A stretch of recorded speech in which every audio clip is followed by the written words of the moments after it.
Okay, here we have another Chinese lock with the brand name HEHE. It says USA Design. Even have a ISO 9001 and 60, which I'm guessing is 60 millimeter.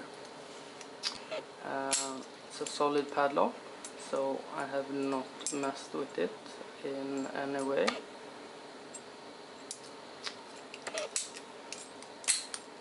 Works perfectly, brand new lock, and as you can see, the bitting is pretty easy. So we're just gonna try to rake this. I'm gonna use a top of the keyway tension wrench.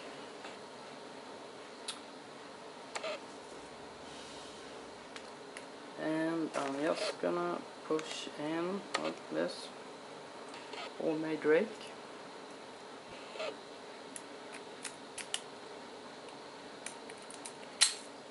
Ooh, that was quick.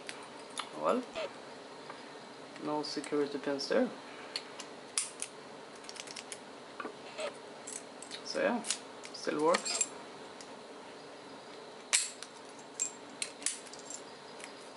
As you can see, I have not messed with the pins, but pretty easy.